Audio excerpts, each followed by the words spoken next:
அண்ணாமலையான் அடிக்கமலம் சென்று இறைஞ்சும் விண்ணோர் முடிவின் மணித்தொகை வீறு அற்றாற்போல் கண்ணார் இரவிக் கதிர்வந்து கார் கரப்ப தன்னார் ஒளி மழுங்கி தாரகைகள் தாம் அகல பெண்ணாகி ஆணாய் அழியாய் பிறங்கொழிசேர் விண்ணாகி மண்ணாகி இத்தனையும் வேறாகி கண்ணார் அமுதமுமாய் ஆய் நின்றான் கழல்பாடி பெண்ணே இப்பூம்புணல் பாய்ந்து ஆடேலோர் எம்பாவாய்.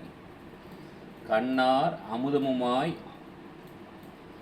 நின்றான் கழல்பாடி பெண்ணே இப்பூம்புணல் பாய்ந்து ஆடேலோர் எம்பாவாய் என்பது பாடல் வரிகள்.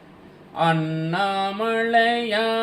அடிக்கமலம் சென்றிரஞ்சும் விண்ணோர் முடிவின் மணித்தொகை வீரற்றாற்போல் கண்ணார் இரவி கதிர்வந்து கார் கரப்ப தன்னார் ஒளி மலங்கி தாரகைகள் தாமகள பெண்ணாகி ஆனாய் அழியாய் பிறங்கொழி சேர் விண்ணாகி மண்ணாகி அத்தனையும் வேறாகி கண்ணாராமுதமுமாய் நின்றான் கழல்பாடி பெண்ணே பூ புனல் பாய்ந்தாடிலோர் எம்பாவாய்.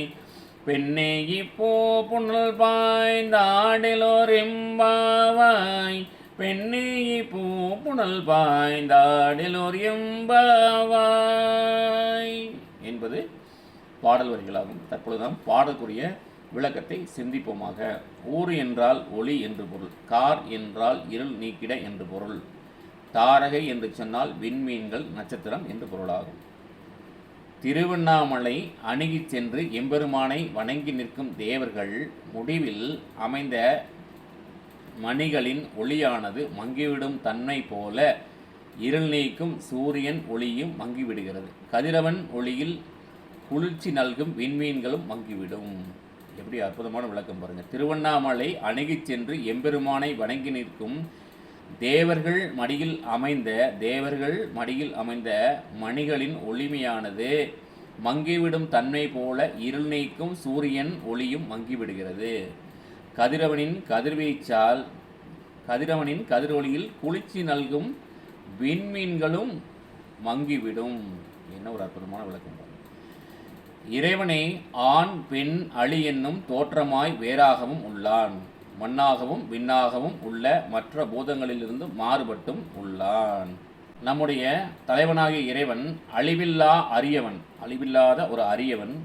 காணும் போதே அமுதமென காட்சி நல்கும் பாதங்களை காட்டி நாமும் இந்த மலர் பொய்கை நீராடுவோம் பாவையே யான் சொல்வதை கேட்பாயாக. நம்முடைய இறைவன் எப்படிப்பட்டவர்?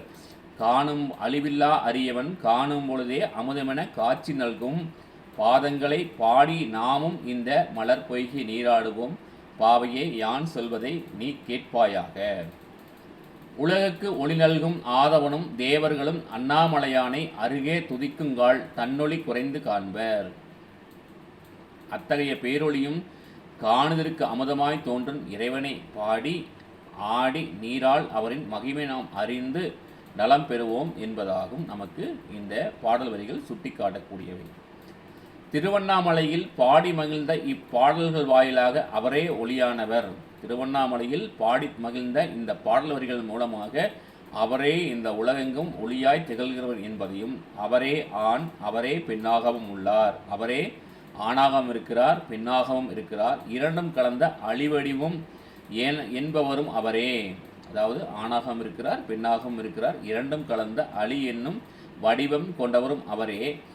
அவரை வணங்கிட அல்லல் ஒளியும். அவரை நாம் சென்று துதித்து வழிபட்டால் நம் வாழ்வில் ஏற்படக்கூடிய தீவினைகள், நம்முடைய பாவச் செயல்கள், நம்முடைய பல்வினைகள் எல்லாம் மறைந்து போகும். அல்லல்கள் ஒளியும். அதைத்தான் இங்கே குறிப்பிடுகிறார்கள். அவரை வணங்கிட அல்லல்கள் ஒளியும் அருள் கிட்டும் என்பதை நமக்கு மாணிக்கவாசகர் சுவாமிகள் இந்த பாடல் வரிகள் மூலமாக உணர்த்தும் விதமாக இந்த பாடல் அமைந்திருக்கிறது. அதான் நீங்கள் என்ன சொல்றாங்க?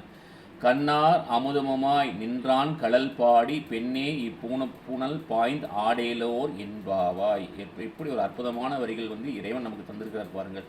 சிந்திக்க சிந்திக்க நம்ம சிந்தனையில் கூட நம்ம கற்பனைக்கும் எட்டாத வரிகளெல்லாம் நமக்கு கிடைக்கின்றது. அதனால்தான் திருவாசகத்திற்கு உருகார், ஒரு வாசகத்திற்கும் உருகார் என்று சொல்லியிருப்பார்கள் போல, அதற்கு உணர்ந்த தகுந்தாற்போல் அதையெல்லாம் அனுபவித்து நமக்கு சொல்லியிருக்கார்கள். அதுதான் நீங்கள் நம்ம சிந்திக்க இருக்கோம். திருவண்ணாமலையில் பாடி மகிழ்ந்த இப்பாடல்கள் வாயிலாக அவரே ஒளியானவர், அவரே ஆண், அவரே பெண்ணாகவும் உள்ளார், இரண்டும் கலந்த அழிவடிவமும் அவரே.